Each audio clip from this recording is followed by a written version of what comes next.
మొదటిగా ఈ ఆగస్టు మాసం మొదటి దినంలోనికి మొదటి గడియలోనికి ప్రవేశపెట్టిన దేవునికి హృదయపూర్వక వందనాలు. అలాగే చేరువచ్చిన మీ అందరికీ కూడా ప్రభునామం పేరిట వందనాలు. ఈ ఆగస్టు మాసం ఎలా ఉండబోతుంది మనకి తెలీదు, కానీ దేవుడిచ్చిన వాగ్దానములను మనం ధ్యానం చేసినప్పుడు ఆ వాగ్దాన నెరవేర్పులో దేవుడు నిశ్చయంగా మనల్ని, మన కుటుంబాల్ని స్థిరపరుస్తారని విశ్వాసంతో వాక్యాన్ని ధ్యానంలోనికి వెళ్దాం. మొదటి సమూయేలు గ్రంథము 23వ అధ్యాయము ఈ ఆగస్టు మాసానికే దేవుడిచ్చిన వాగ్దానము. మొదటి సమూయేలు గ్రంథం 23వ అధ్యాయము 1 నుంచి 5 వచనాలు మన ధ్యానాంశము. 1 నుంచి నేను చదువుతున్నాను. బైబిల్స్ ఉన్న వాళ్ళందరూ తెరిచి నాతో కలిసి మీరు కూడా చదవండి. తర్వాత ఫిలిష్తీయులు కేయిలా మీద యుద్ధము చేసి కళ్ళముల మీద ధాన్యమును దోచుకొనుచున్నారని దావీదునకు వినబడెను. అంతట దావీదు, నేను వెళ్ళి ఈ ఫిలిష్తీయులను హతము చేయుదునా అని యెహోవా యొద్ద విచారణ చేయగా, యెహోవా, నీవు వెళ్ళి ఫిలిష్తీయులను హతము చేసి కేయిలాను రక్షించమని దావీదునకు సెలవిచ్చెను. ఆమేన్. Praise God. సో ఇక్కడ మనం చదువుకున్న వాక్య లేఖన భాగంలో తరువాత అంటే ముందు ఏం జరిగింది అంటే, దావీదును సౌలు రాజు తరుముతూ ఉన్నారు. ఆయన తప్పించుకొని పారిపోతూ అదుల్లాము గుహలోనికి వెళ్ళినప్పుడు ఆ గృహలోనికి అనేక మంది అప్పుల వాళ్ళు, ఇబ్బందిగా ఉన్నవాళ్ళు, అసమాధానంగా ఉన్నవాళ్ళు వచ్చి చేరినట్లుగా ఇంచుమించుగా 400 మంది ఆయన యొద్దకు వచ్చి ఆయనకు ఒక సైన్యాన్ని అక్కడ దేవుడు ఏర్పరిచారు. మరి వారందరూ కలిసి అక్కడ దేవుని స్తుతిస్తూ ఆరాధిస్తూ వారు కలిసి ఆ సహవాసంలో ఉన్నప్పుడు అక్కడి నుంచి మళ్ళా వేరే ప్లేస్కి, అక్కడ హారేతు అనే అడవిలోకి వచ్చినట్లుగా దావీదు సౌలు ద్వారా తరంబడుతున్న పరిస్థితులు, తను తప్పించుకుని పారిపోతున్న పరిస్థితులు మనం చూస్తూ ఉంటాం. అంతకుముందు 21వ అధ్యాయం చూస్తే 21లో అహీమెలెకు అనే యాజకుడు ఆ దావీదుకి సహాయం చేశారని తెలిసి భయంకరమైన వధ అక్కడ జరిగినట్లుగా 22వ అధ్యాయంలో మరి సౌలు రాజు ఇంచుమించు 85 యాజకులను, ఎఫోదు ధరించిన వ్యక్తుల్ని చంపించినట్లుగా మనం చూస్తాం. అంటే దావీదు పరిస్థితి అంత ప్రశాంతంగా ఉండే పరిస్థితి లేదు. దావీదు పారిపోతూ ఉన్నారు సౌలు నుంచి తప్పించుకొని. సో ఆయనకి సహాయం చేసిన వాళ్ళని కూడా చంపేస్తూ ఉన్నాడు సౌలు. అలాంటి సిచ్యువేషన్స్ జరుగుతూ ఉన్నాయి. ఆ సిచ్యువేషన్స్ తర్వాత ఫిలిష్తీయులు కేయిలా అనే పట్టణం మీద యుద్ధం చేసి కళ్ళముల మీద ఉన్న ధాన్యాన్ని దోచుకుంటున్నారని దావీదుకి వినబడిందంట. సో ఇప్పుడు మనం చదివిన లేఖన భాగాల ప్రకారంగా దావీదే చాలా గొప్ప ప్రమాదంలో ఉన్నాడు. ఆయనే పారిపోతూ ఉన్నాడు. తన ప్రాణ రక్షణ కొరకు ఆయనే పారిపోతూ ఉన్నాడు. సో ఆయనతో ఉన్న వాళ్ళందరూ కూడా ఆయనతో కలిసి ట్రావెల్ చేస్తూ ఉన్నారు. సో ఈ సిచ్యువేషన్స్లో కేయిలా అనే పట్టణము ఇశ్రాయేలీల భూభాగంలో ఉన్న పట్టణమే, కాకపోతే ఫిలిష్తీయులకి ఇశ్రాయేల్కి సరిహద్దులో ఉండే ప్రాంతం. సో ఆ సరిహద్దు ప్రాంతం మీద ఫిలిష్తీయులు దాడి చేస్తున్నారని దావీదుకి వినిపించిందంట. యాక్చువల్లీ దావీదు అయితే ఉన్న పరిస్థితిని బట్టి వాళ్ళకి సహాయం చేయడానికి వెళ్ళడానికి అవకాశం లేదు. ఎందుకంటే ఆ కేయిలా పట్టణం ఎలా ఉంది అంటే చుట్టూ సరౌండెడ్ బౌండరీస్తో ఉంది. సో ఒకవేళ అక్కడికి వెళ్ళాడని దావీదు అక్కడ ఉన్నాడని సౌలుకు తెలిసిందంటే ఖచ్చితంగా సౌలు పట్టుకోవడానికి ఛాన్స్ ఉంది. అంటే తనకి ఒక ప్రాణానికి ప్రమాదం కలిగిన పరిస్థితులు అక్కడ కనబడతా ఉన్నాయి. అయినప్పటికీ ఫిలిష్తీయులు అంటే శత్రువులు తన స్వజనం మీద దాడి చేస్తున్నాడు అని తెలిసినప్పుడు దావీదు ఏ రీతిగా స్పందించారో ఇక్కడ మనం నేర్చుకుంటా ఉన్నాం. ఏం చేస్తున్నారంట, ఫిలిష్తీయులు కేయిలా మీద యుద్ధము చేసి కళ్ళెముల మీద ధాన్యం దోచుకుంటున్నారంట. అంటే వారు కష్టపడి ఆ చెమటోడ్చి సంపాదించుకున్న వారి కష్టార్జితాన్ని మరి ఆ శత్రువులు వచ్చి దోచుకుంటూ ఉన్నారు. ఇన్ని నెలలుగా మరి ఎంతమంది జీవితాల్లో శత్రువు ఏ రీతిగా మీ కష్టార్జితాన్ని దోచుకుంటూ వచ్చాడో, ఏ రీతిగా మీ జీవితాల్లో దేవుడిచ్చిన సమృద్ధిని దోచుకుంటూ వచ్చాడో మరి నాకైతే తెలియదు. కానీ అది ఎవరికి వినిపించిందంట? దావీదుకు వినిపించింది. ఏమని వినిపించింది? శత్రువు వచ్చి వీరి కష్టార్జితాన్ని దోచుకుంటున్నారు అని వినిపించింది. వినిపించిన వెంటనే దావీదు చేసిన పని ఏంటి అంటే 2వ వచనంలో, అంతటా 1 సమూయేలు 23:2 అంతటా దావీదు, నేను వెళ్ళి ఈ ఫిలిష్తీయులను హతము చేయుదునా అని యెహోవా యొద్ద విచారణ చేయగా. ఆమేన్. దావీదుకున్న ఒక మంచి హ్యాబిట్, అలవాటు ఏంటి అంటే దేవుని యొద్ద విచారణ చేసే వ్యక్తి. సో చాలామందికి లేనిది ఈరోజు ఏంటి అంటే, ఏదైతే అది మనం అనుకున్నది మనం చేసేయడం కాదు, కానీ దేవుని సన్నిధిలోనికి వెళ్ళి, అయ్యా ఇది చేయాలా, ఇది నీ చిత్తమా కాదా, ఇక్కడ ఈ పరిస్థితిలో నేను ఎలాంటి డెసిషన్ తీసుకోవాలి, ఎలాంటి స్టెప్ తీసుకోవాలి అని మనము దేవుని సన్నిధిలో ప్రార్థనాపూర్వకంగా అడిగినప్పుడు ఖచ్చితంగా దేవుడు గైడ్ చేస్తారు.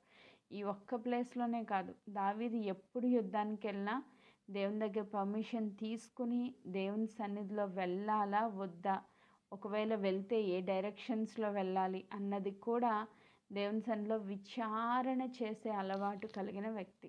ఆమేన్. సో ఈరోజు మనందరికీ ఉండాల్సిన హ్యాబిట్ ఏంటి అంటే, ఒక అలవాటుగా చేసుకోవాల్సింది ఏంటి అంటే దేవుని సన్నిధిలో విచారణ చేయడం. విచారణ అంటే ఇది రైట్ ఆర్ రాంగ్, నువ్వు తీసుకుంటున్న డెసిషన్స్ రైట్ ఆర్ రాంగ్, నువ్వు వెళ్తున్న మార్గము ఎలా ఉండాలి, ఏ మార్గంలో వెళ్తే శత్రువును నువ్వు జయించగలుగుతావు, అసలు వెళ్ళాలా వద్దా, ఈ యుద్ధంలో నేను గెలుస్తానా గెలవనా, అసలు వెళ్ళమంటారా వద్దంటారా అని దేవుని సన్నిధికి వచ్చి ఆయన ప్రార్థన చేస్తూ ఉన్నాడంట, విచారణ చేస్తూ ఉన్నాడంట. మనం ఇక్కడే కాదు, చాలా దగ్గర చూస్తాము. 2వ సమూయేలు గ్రంథం 5వ అధ్యాయము 19వ వచనంలో కూడా, 2వ సమూయేలు 5:19 అక్కడ కూడా మనం చూస్తాం. దావీదు వచ్చి దేవుని సన్నిధిలో ప్రార్థన చేస్తున్నాడంట. ఏమని? 5:19 దావీదు, నేను ఫిలిష్తీయులను ఎదురుగా పోయేదనా, వారిని నా చేతికి అప్పగింతువా అని యెహోవా యొద్ద విచారించినప్పుడు, పొమ్ము, నిస్సందేహముగా వారిని నీ చేతికి అప్పగించుదనని యెహోవా సెలవిచ్చెను. ఆమేన్. సో ఇక్కడ దేవుడు ఏం చెప్తున్నారు? నిస్సందేహముగా వారిని నీ చేతికి అప్పగించేదను. నిజంగా ఎంత గ్యారంటీగా దేవుడు చెప్తున్నారంటే, నువ్వు వెళ్ళు, నేను నిస్సందేహంగా, అంటే సందేహం లేకుండా వారిని నీ చేతికి అప్పగిస్తానని చెప్తున్నారు. అలాగే అదే అధ్యాయము 23వ వచనం, దావీదు యెహోవా యొద్ద విచారణ చేశాను, అందుకు యెహోవా, నువ్వు వెళ్ళవద్దు, చుట్టూ తిరిగి కంబలి చెట్టుకు ఎదురుగానున్న వారి మీద పడుము. సో నువ్వు స్ట్రైట్గా వెళ్ళొద్దు, చుట్టూ తిరిగి వెళ్ళు అంటే డైరెక్షన్స్ కూడా దేవుడిస్తారనమాట. మన జీవితంలో కూడా ఇది ఒక హ్యాబిట్గా, ఒక అలవాటుగా చేసుకుంటే దేవుని సన్నిధిలోకి వెళ్ళి, ప్రభువా ఈ రీతిగా నేను యుద్ధం చేయడం నీ చిత్తమా కాదా అని సాతాను పైన మనం పోరాడడానికి ముందు దేవుని సన్నిధికి వెళ్ళి, అయ్యా ఈ సమస్యలో నేను ఏ రీతిగా పోరాడాలి, ఎలా జయించాలి, ఏ రీతిగా ఏ డైరెక్షన్లో వెళ్ళాలి అని మనం దేవుని యొద్ద మంచిగా విచారణ చేయడం నేర్చుకుంటే, ఒక అలవాటుగా చేసుకుంటే దేవుడు మనకి గొప్ప జయాన్ని ఇస్తారు. ఆమేన్. మనం నూతన నిబంధనలో కూడా చూస్తాం, పౌలు గారు కూడా ఆయన పరిచర్యలో పరిశుద్ధాత్మ దేవుని యొక్క నడిపింపు ప్రకారముగా, ఆయన ఇష్టానుసారంగా కాదు కానీ దేవుడిచ్చిన నడిపింపు ప్రకారంగా ఆయన సువార్త పరిచర్య చేసినట్లుగా, డెసిషన్స్ తీసుకున్నట్లుగా, ఆయన ఎక్కడికి వెళ్ళాలి, ఎవరికి సువార్త చెప్పాలి, ఏ రీతిగా చెప్పాలి, అన్ని విషయాల్లో దేవుని ఆత్మ పైన ఆధారపడిన వ్యక్తిగా పౌలు గారిని మనం చూస్తాం. సో ఈరోజు అంటే ఆ దినాన్ని దావీదుకి సహాయం చేసిన దేవుడు, పౌలు గారికి సహాయం చేసిన దేవుడు, ఈ దినాన్ని మనకు కూడా సహాయం చేసే దేవుడు, ఏకైక దేవుడు. ఆయన సన్నిధిలో మనం ఏం చేయాలి? విచారణ చేయాలి. ఆమేన్. సో ఇప్పుడు విచారణ చేయడానికి వెళ్ళిన ఆ దావీదు భక్తునితో దేవుడు మాట్లాడుతూ ఉన్నారు. మొదటి సమూయేలు గ్రంథం 23వ అధ్యాయము 2వ వచనం. అంతటా దావీదు, నేను వెళ్ళి ఈ ఫిలిష్తీయులను హతము చేయుదునా అని యెహోవా యొద్ద విచారణ చేయగా, యెహోవా, నీవు వెళ్ళి ఫిలిష్తీయులను హతము చేసి కెయీలాను రక్షించుమని దావీదునకు సెలవిచ్చెను. ఆమేన్. సో దేవుడు చెప్తున్నారు, నువ్వు వెళ్ళు, ఖచ్చితంగా వారిని నువ్వు హతం చేస్తావు, అక్కడున్న ప్రజలను రక్షిస్తావు అని దేవుడు చెప్తా ఉన్నారు. సో మొట్టమొదటిగా దేవుడు కన్ఫర్మేషన్ ఇచ్చారు వెళ్ళమని. సో వెంటనే వెళ్దామని తన చుట్టూ ఉన్న సైన్యంగా ఉన్న వ్యక్తులకు ఈ మాట చెప్పినప్పుడు వారు దావీదుతో మాట్లాడుతూ, దావీదుతో కూడా ఉన్న జనులు, 3వ వచనం, దావీదుతో కూడా ఉన్న జనులు, మేము ఇచ్చట యూదా దేశంలో ఉండినను మాకు భయముగా ఉన్నది, ఫిలిష్తీయుల సైన్యములకెదురుగా కెయీలాకు మేము వచ్చిన ఎడల మరింత భయము కలుగును గదా అని దావీదుతో అనగా. సో మనం ఏదో దేవుని సన్నిధిలో చక్కగా ప్రార్థన చేసి ధైర్యంగా ఒక డెసిషన్ తీసుకుంటే చుట్టూ ఉన్న ప్రజలు సందేహపడ్డారంట, భయపడ్డారంట. సో ఒక్కొక్కసారి ఇలాంటి అనుభవాలు మనకు కూడా వస్తూ ఉంటాయి. మనం స్ట్రాంగ్గానే ఉంటాం, కానీ మన కుటుంబస్తులు అయి ఉండొచ్చు, మన స్నేహితులు అయి ఉండొచ్చు, మన చుట్టూ ఉన్న ప్రజలు అయి ఉండొచ్చు. దేవుడు చెప్పినప్పటికీ వారు భయపడి వారు సందేహపడతా ఉన్నారంట.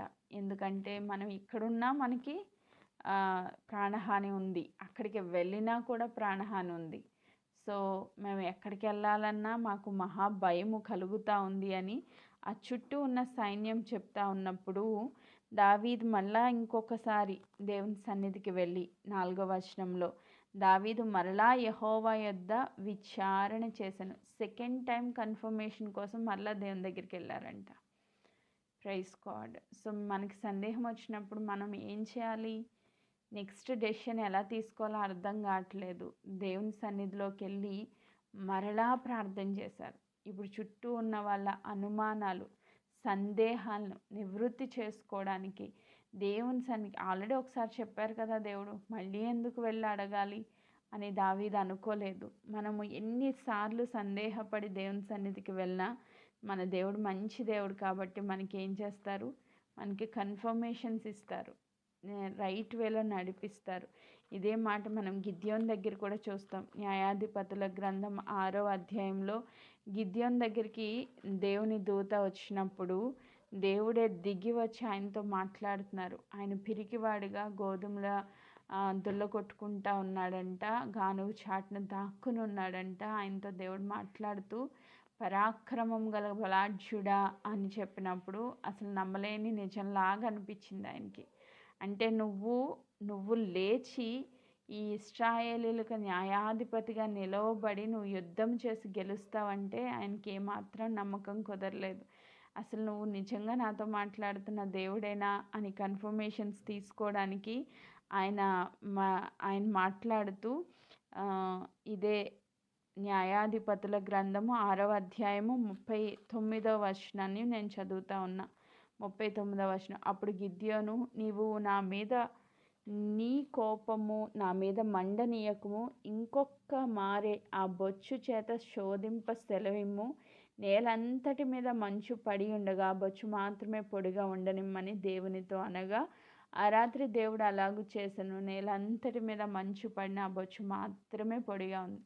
దేవుణ్ణి టెస్ట్ చేస్తున్నారంట, ఆయన శోధిస్తున్నారంటే this is right or wrong ఆయనకు అర్థం కావట్లా. ఒక సూచన అడుగుతూ ఉన్నారు.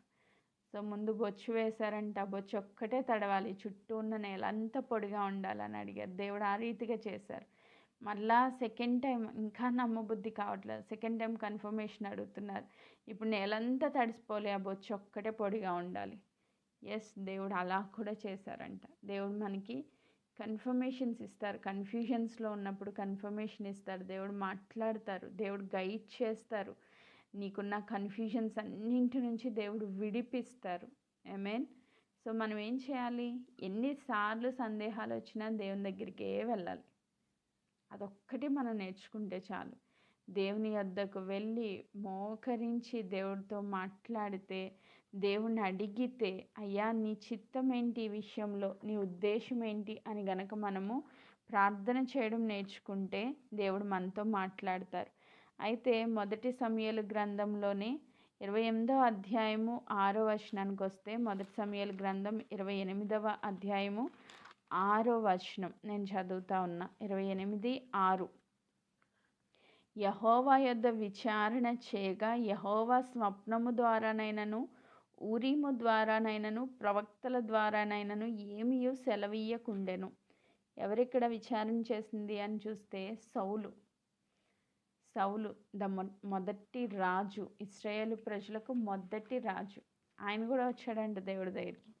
ఏమని? దేవుని దగ్గర విచారణ చేయడానికి వస్తే దేవుడు స్వప్నం ద్వారా అయినా, ఊరీము ద్వారా అయినా, ప్రవక్తల ద్వారానైనా ఏమీ సెలవు ఇవ్వలేదంట. ఎందుకు దేవుడు ఏమీ మాట్లాడలేదు? దావీదుతో మాట్లాడిన దేవుడు, గిద్యోన్ని దర్శించిన దేవుడు, అబ్రహాముతో మాట్లాడిన దేవుడు, అందరినీ దర్శిస్తూ వెళ్ళాడు. కానీ సౌలుకు మాత్రము దేవుని సన్నిధికి వెళ్ళి విచారణ చేస్తూ ఉన్నప్పటికీ ఆన్సర్ దొరకలేదు. ఎందుకు ఆన్సర్ దొరకలేదంటే, మనం ఈ లాస్ట్ వీక్లోనో బిఫోర్ లాస్ట్ వీక్లో చూసాం. సౌలు ముమ్మారు దేవుని యొక్క మాటను ధిక్కరించాడు, లోబడలేదు, దేవుని మాటకు లోబడలేదు, దేవుని వాక్యానికి విధేయత చూపించలేదు, దేవుని ఆజ్ఞలను పాటించలేదు. ఆ భయంకరమైన చిల్లంగి వారి దగ్గరికి వెళ్ళి విచారణ చేయడానికి కూడా తెగించాడు. దేవునికి అవిధేయత చూపిస్తూ ఉన్న వారి జీవితాల్లో దేవుని యొక్క స్వరము వినబడదు. ఇది కూడా మనం జ్ఞాపకం చేసుకోవాలి. నువ్వు దేవుని సన్నిధికి వెళ్ళి విచారణ చేయడానికి ఇష్టపడుతున్నావు, కానీ మొదటిగా నువ్వు దేవుని సన్నిధిలో విధేయత కలిగి జీవిస్తున్నావా? దేవుని స్వరం వినేటట్లుగా నీ హృదయము సంపూర్ణంగా దేవుని మీద ఆధారపడి దేవుని వాక్యానుసారంగా జీవించడానికి నువ్వు ఇష్టపడుతున్నావా లేదా అన్నది దేవుడు చూస్తారు. మొదటిగా సౌలు అలా ఇష్టపడలేదు, తన ఇష్టానుసారంగా చేసుకుంటూ వెళ్ళాడు. తను దావీదును చంపాలనుకున్నాడు, తరుముతా ఉన్నాడు. దేవుని బిడ్డ అనే ఆ జ్ఞానం కూడా లేని స్థితిలో తన అధికారం కోసం దావీదును అంతం చేయాలని వెళ్తా ఉన్నాడు. తన హృదయం చెడిపోయింది, దేవుని వాక్యానికి విధేయత లేని జీవితాన్ని జీవిస్తూ ఉన్నాడు. కాబట్టి సౌలు వెళ్ళి దేవుని దగ్గర విచారణ చేసినా కూడా దేవుడు ఆన్సర్ చేయలేదంట. ఈరోజు ఇలా 2 రకాల పీపుల్ మన జీవితాలు, మనం కూడా 2 రకాల మనుషులను చూస్తూ ఉంటాం. ఒకటి దేవుని మీద సంపూర్ణంగా ఆధారపడేవాళ్ళు. నీకు లాస్ రాని, నీకు ప్రాణహాని ఉండని, నీకు పరిస్థితులు ఎంత కఠినమైనా అయిపోని, దేవుని మాటకు విధేయత చూపిస్తూ దేవుని సన్నిధికి కనుక నువ్వు వెళ్ళి విచారణ చేయడం మొదలు పెడితే ఖచ్చితంగా దేవుడు నీతో మాట్లాడతారు. నువ్వు దేవునికి ఇష్టమైన బిడ్డవైతే, నువ్వు దేవుని వాక్యానుసారంగా జీవించే వ్యక్తివైతే. ఒకవేళ నువ్వు దేవునికి వ్యతిరేకంగా పాపం చేస్తూ, ఆయన ఆజ్ఞను అతిక్రమిస్తూ, ఆయన మాటకు విధేయత చూపించలేని వ్యక్తివైతే ఖచ్చితంగా దేవుని స్వరాన్ని వినలేము. సో ఎలా వింటామండి దేవుని స్వరం అని మీరు నన్ను అడగొచ్చు. వాక్యం ద్వారా వినొచ్చు, దేవుడు కళల ద్వారా మాట్లాడతారు, స్వప్నాల ద్వారా మాట్లాడతారు, వాక్యం ద్వారా మాట్లాడతారు, పరిశుద్ధాత్మ స్వరం ఎత్తి మాట్లాడతారు. ఎన్నో రీతులుగా దేవుడు మాట్లాడతారు. చాలా కన్ఫర్మేషన్స్ మనకి దేవుడు ఇస్తూ ఉంటారు. 1 కాదు, 2 కాదు. ఒక్కొక్క డెసిషన్స్ తీసుకోవాలంటే 2-3 సూచనలు అడిగినా కూడా దేవుడు ఇస్తారు. నా జీవితంలో చాలా ఎక్స్పీరియన్సెస్ ఉన్నాయి. దేవా ఇది రైట్ ఆర్ రాంగ్, ఇలా వెళ్ళాలా వద్దా అని అడిగిన ప్రతిసారి దేవుడు కన్ఫర్మేషన్స్ ఇచ్చుకుంటా వెళ్ళారు. సో ఆ రీతిగా మనం దేవుని దగ్గర విచారణ చేయడం మొదలు పెట్టాలి. చుట్టూ ఉన్న వాళ్ళకి ఒకవేళ ఇది రైట్ ఆర్ రాంగ్ అని సందేహపడతా ఉన్నప్పుడు సెకండ్ టైం నువ్వు దేవుని సన్నిధికి వెళ్ళి విచారణ చేయడానికి కూర్చున్నా దేవుడు చాలా స్పష్టంగా మాట్లాడే దేవుడు అయి ఉన్నారు.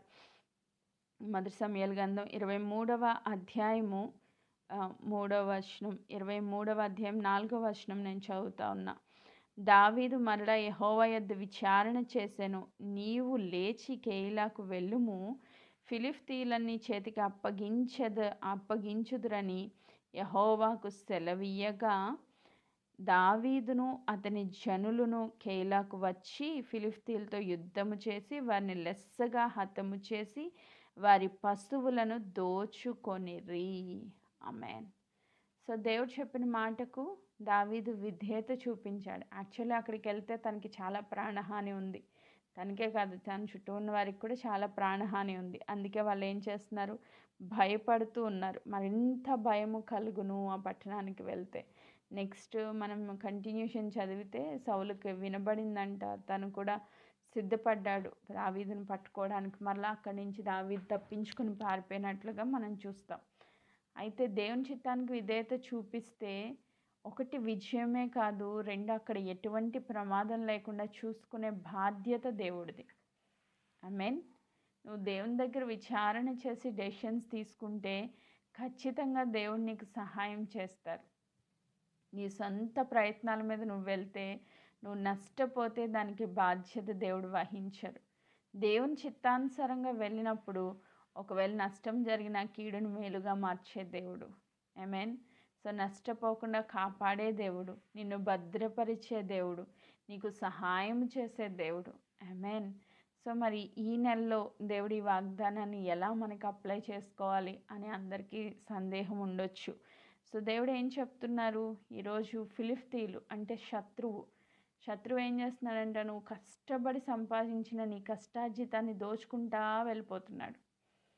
సో దేవుడు ఏమంటున్నారు, ఆ దోచుకుని వెళ్ళిపోతున్న ఆ పరిస్థితులు, అంటే నువ్వు దోచుకోబడుతున్నావు, నీకు దేవుని సమృద్ధి లేదు, దేవుడిచ్చిన ఆశీర్వాదం లేదు, దేవుడిచ్చిన సమాధానం లేదు, నీ జీవితంలో ఆనందం లేదు, నీ జీవితంలో కృంగుదల గుండా దేవుడు ఇచ్చిన సమృద్ధిని అనుభవించలేని స్థితిలో, శత్రువు చేతిలో దోచుకోబడిన స్థితిలో ఒకవేళ నువ్వు ఉంటే ఇంతవరకు దేవుడు చెప్తున్నారు, ఇప్పుడు యుద్ధము చేసి వారిని గెలుచుకునే పరిస్థితి దేవుడు నీకు ఈ నెలలో ఇవ్వబోతున్నారు. ఆమేన్. Praise God. యుద్ధము చేసి గెలుచుకునే పరిస్థితి. మనం యుద్ధం చేయాల్సిన అవసరం లేదు. మన పక్షంగా దావీదు నిలవబడతాడు. ఆమేన్. మన పక్షంగా పరమ దావీదు అయిన దేవుడే నిలవబడి మన పక్షముగా యుద్ధం చేస్తారంట. ఆమేన్. మనల్ని రక్షించే బాధ్యత దేవుడిది. ఆమేన్. మనల్ని రక్షించే బాధ్యత. సో దేవుడు నిన్ను రక్షించి కాపాడి, నువ్వు కోల్పోయిన నీ స్వాస్థ్యాన్ని, నువ్వు కోల్పోయిన నీ కష్టార్జితాన్ని, నువ్వు కోల్పోయిన ఆనందాన్ని, నువ్వు దేవుని సన్నిధిలో కోల్పోయిన సమృద్ధిని మరలా తిరిగి సంపాదించుకునేటట్లుగా ఈ నెలలో దేవుడు కార్యం చేయబోతున్నారు. ఆమేన్. సో అక్కడ చెప్తున్నారు, లెస్సగా హతం చేసి వారి పశువులను దోచుకొనిరి. ఇంతవరకు శత్రువు వచ్చి వీళ్ళని దోచుకుంటా ఉన్నాడు, కానీ ఇప్పుడు దావీదు యుద్ధం చేసి శత్రువుని దోచుకుని వచ్చాడంట. ఆమేన్. Praise God. శత్రువునే దోచుకుని వచ్చాడంట. యుద్ధాలు జరిగినప్పుడు ఒకటి, దేవుడు పక్షంగా మనము నిలవబడితే, దేవుడు మన పక్షంగా నిలవబడితే ఆ యుద్ధంలో విజయమే కాదు, కోల్పోయిన సమస్తాన్ని కూడా తిరిగి సంపాదించుకునేటట్లుగా దేవుడు చేస్తారు. ఇంతవరకు నువ్వు ఎంత నష్టపోయావో, నీ కష్టార్జితాన్ని ఎంతగా లాస్ అయిపోయావో, దేవుడు దాన్ని తిరిగి సమకూర్చే దేవుడు. ఆమేన్. తిరిగి నిన్ను ఆశీర్వదించే దేవుడు. ఆమేన్. తిరిగి నిన్ను రక్షించే దేవుడు. ఆమేన్. దావీదు అక్కడ ఉన్నాడు అంటే ఎవ్వరికి అక్కడ దోచుకునే అవకాశము దావీదు ఇవ్వరు. ఎందుకంటే దేవుని పక్షంగా యుద్ధం చేసే వ్యక్తి. సో దేవుడే నీతో ఉన్నారు అంటే సాతాను ఎక్కడ నిన్ను దోచుకునే పరిస్థితులు ఉండవు. సో ఈరోజు దేవుడు చెప్తున్నారు, ఇలాగున దావీదు కేయిలా కాపురస్తుల్ని రక్షించెను. ఈ నెల ఎలా ఉండబోతుంది ప్రభువా, ఎలా ఉండబోతుందంటే, ఈ నెలంతా దేవుడు నిన్ను రక్షిస్తానని మనకి వాగ్దానం ఇస్తూ ఉన్నారు. ఆమేన్. సో ఆ కేయిలా పట్టణాన్ని కాపాడినట్లుగా దేవుడు మనల్ని, మనకు కలిగిన సమస్తాన్ని దేవుడు కాపాడి భద్రపరుస్తానని చెప్తున్నారు. అయితే ఈరోజు మనం చేయాల్సిన పని ఏంటంటే, యెహోవా యొద్ద విచారణ చేయాలి, నిస్సందేహంగా దేవుని దగ్గరికి వెళ్ళాలి, దేవుడిచ్చిన కన్ఫర్మేషన్స్ తీసుకోవాలి, శత్రువుపై మనం యుద్ధం చేయడానికి సిద్ధపడాలి. మనం ప్రాణహానితో ఉన్నామని స్వార్థపూరితంగా పారిపోవడం కాదు, కానీ యేసుక్రీస్తు ప్రభు కలిగిన మనస్సు. ఏంటా మనస్సు? మీ సొంత కార్యాలను మీరు చూసుకోవద్దు, ఇతరుల కార్యాలపై దృష్టి పెట్టండి అంటారు దేవుడు. మనం ఎప్పుడూ స్వార్థపూరితంగా ఉంటే దేవుడు మనల్ని యూజ్ చేసుకోలేరు, దేవుడు మనకి విజయం ఇవ్వలేరు, దేవుడు మన పక్షంగా యుద్ధం చేయలేరు. మనం ఇతరులను రక్షించే పనిలో ఉండాలి. ఆమేన్. Praise God. మనం చేయాల్సిన పని ఏంటంటే ఇతరులను రక్షించడం. సాతాను దోచుకుని పోతా ఉన్నాడు. సాతాను చేతిలో నుంచి ఇతరులని రక్షించి, కాపాడి, యుద్ధము చేసి గెలిచే వ్యక్తులుగా మనం ఉండాలి. ఆమేన్. Praise God. మనల్ని రక్షించే బాధ్యత దేవుడిది. మనల్ని సమకూర్చి ఆ యుద్ధంలో విజయం ఇచ్చే బాధ్యత దేవుడిది. అయితే నువ్వు నిలవబడాలి. నువ్వు స్టాండ్ అవ్వాలి అక్కడ. నువ్వు నిలవబడకుండా దేవుడు నీ జీవితంలో ఏ కార్యం చేయలేరు. సో నువ్వు నిలవబడాలి. నీతో ఉన్నవారు ఒకవేళ సందేహపడినా దేవుని యొద్దకు వెళ్ళి విచారణ చేసి దేవుని గైడెన్స్ తీసుకుని ఆయన చిత్తానుసారంగా అడుగులు వేస్తూ సాతాను శత్రువు ఏదైతే నీ యొద్ద నుంచి దోచుకుని పోయిందో దాన్ని అంతటిని మరలా తిరిగి రెస్టోర్ చేసుకోవాలి, సమకూర్చుకోవాలి. అట్టి కృప ఈ ఆగస్టు మాసంలో దేవుడు మనకి ఇస్తానని వాగ్దానం చేస్తున్నారు. సో రక్షణ, సమకూర్పు, యుద్ధంలో విజయము, శత్రువుకి అపజయము. సో ఇవన్నీ ఈ మాసంలో జరగబోతూ ఉన్నాయి. ఇంతవరకు శత్రువు నిన్ను దోచుకుంటూ వచ్చాడు. ఈరోజు నువ్వు శత్రువుని దోచుకునే పరిస్థితి నీ జీవితంలో అనుభవిస్తావు. అది ఆర్థిక పరిస్థితులే కాదు, అనారోగ్య పరిస్థితులే కాదు, ఒకవేళ రకరకాల బలహీనతలే కాదు, రకరకాల కుటుంబ సమస్యలే కాదు. సాతాను ఏదో రీతిగా మన ఆనందాన్ని, దేవుడిచ్చిన సమాధానాన్ని, సంతోషాన్ని దోచుకుని పోతూ ఉంటాడు. సో ఏదైతే నువ్వు దోచుకోబడ్డావో, ఏదైతే నువ్వు కోల్పోయావో, ఏది లేక నువ్వు బాధపడతా ఉన్నావో, ఈరోజు దేవుడు చెప్తున్నారు దాని అంతటినీ తిరిగి సమకూర్చుకునే మాసముగా ఈ ఆగస్టు మాసాన్ని దేవుడు మార్చుతూ ఉన్నారు. ఆమేన్. Praise God. సో మనం దీన్ని విశ్వాసంతో అంగీకరిద్దాం. ఎలా అంగీకరిద్దాం? విశ్వాసంతో అంగీకరిద్దాం. సాతాను దోచుకున్న సమస్తాన్ని తిరిగి దేవుడు మనకు అనుగ్రహించే నెలగా ఈ నెలని మనము దేవుడి సన్నిధిలో ఇచ్చిన వాగ్దానం యందు విశ్వాసం ఉంచి ఈ నెలను మనం జయ జీవితాన్ని జీవించాలని కోరుకుంటూ ఈ మాటలు నేను ముగిస్తున్నాను. దేవుడి వాగ్దానాన్ని నెరవేర్చును గాక. ఆమేన్. Praise God.